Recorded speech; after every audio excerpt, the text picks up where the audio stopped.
So it's not news that communication's gotten really complex today.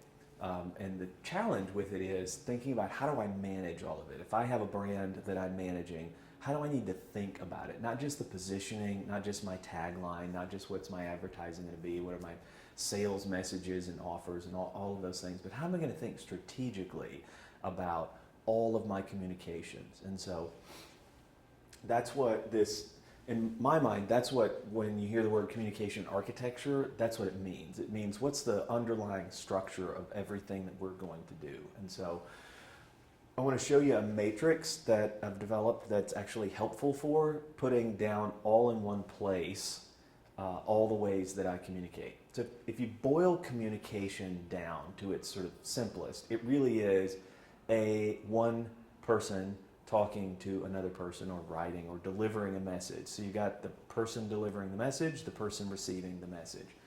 And it really is, there's somebody, let's just use talking. You really do have somebody talking and you really do have somebody listening. That's what it takes for communication to take place. And again, at its most basic, you have one person talking. Let me move that up here a little bit. You have one person talking and you have one person listening. Once you have more than one person talking, I'm just going to use in for that. Once you have more than one person talking and you have more than one person listening, it changes the entire dynamic, right? So if you have three people talking to you, listening to three people at once is almost impossible. So you have to have a different structure. Once I'm not talking to just one person, if I'm talking to two or more people, the way that I communicate to them changes dynamically. So here's what this matrix looks like. It looks like this. So you have one-to-one is really, it's a dialogue or conversation.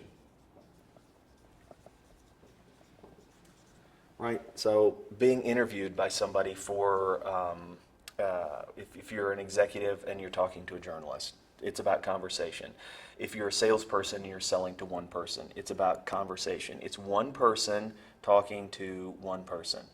Now, one person can also talk to many people, and this is called a story. It can also be a presentation. You can also generate reports for this. But at the heart, the one-to-many communication and the best that we have really is the story sort of foundation and format. So if this is conversation one-to-one, story is one-to-many. And then we move up here to many people talking and one person listening. So, I mean, think about that. This is a lot of people talking to you and you're listening. This is called feedback. It's also called, in business terms, customer service, right? So I've got lots and lots of people all giving me input that's either they're glad, mad, or sad, or some combination of those, all giving me feedback. And you need to make sure you have a system that's capturing all of this, whether it's some kind of digital system, whether it's some kind of phone-based system, whether it's some kind of live concierge service that's doing that. You need to make sure you have some kind of system that is able to capture feedback, the many to one. Now we move up here to many to many. So think about this. This is many people talking and many people listening. This is many people to one. This one is one to one. And this one's one to many. So many people talking to many people. Think about that. This is what social media really is. And this is a thing that everybody misses out on, is that the one isn't here. This is the many. This is not you. So the one down here really is, if you're the brand or the company or even an individual, here you are. So if you're the company, you're the one. When you're on a sales pitch, you're representing the company, the one person talking to the one person listening, if this is your customer, but you're representing the entire company. This is also the thing that a lot of customer feedback or customer service people don't realize. You're not Joe who works in customer service. You're actually representing the entire company.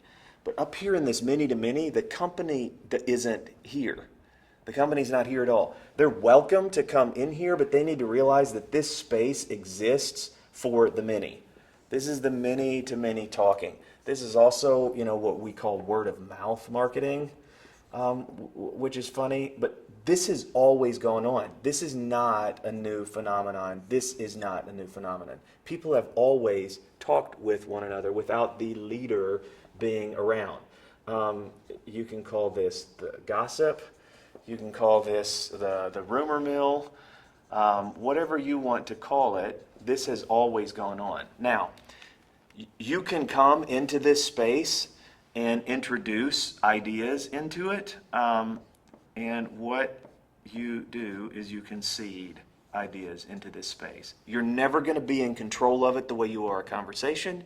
You're never going to be in control of it certainly the way you are a story. A conversation's give and take, right? I say something, they say something back. A great conversation's as much about listening and responding as it is about speaking. A great story is all about speaking, right? This was traditional media for all of these years, whether it was my television or my print ads or whatever it was.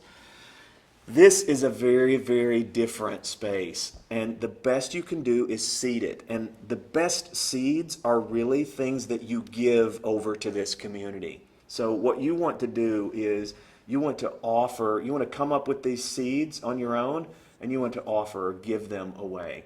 The simplest form of this is a great logo, right? The Nike logo and identity is a seed, right? So that Nike swoosh is a seed that they've built value in, that they give to this group. And people, wear it, people express themselves with it, people tattoo it on their own bodies, people sketch it, work with it, talk about it, become passionate about it, create websites that are fans of Nike sneakers, etc. And so, at the most base, it's about creating a brand that's valuable enough that when you seed it in here, people are going to do something and talk about it. So, again, this is the communication matrix. Maybe I'll write it over here to make it a little simpler.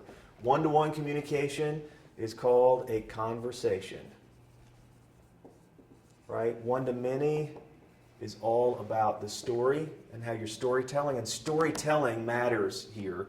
Many-to-one is all about feedback, and feedback is making sure that you have systems in place to listen to and receive messages. You're not actually in a broadcast or talk about them. You're in a receive message. And you need to be able to hear from many, many people simultaneously. And then this many-to-many communication is all about seeding or creating seeds. It's probably a better way to talk about it, is creating seeds that can go out into this. So, communication matrix.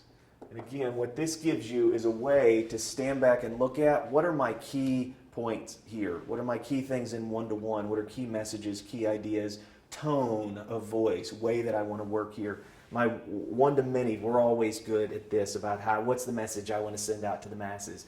What are my systems and structures and the tone and the way that I want to communicate in this space? And then what's the seeds that I'm creating to go many-to-many?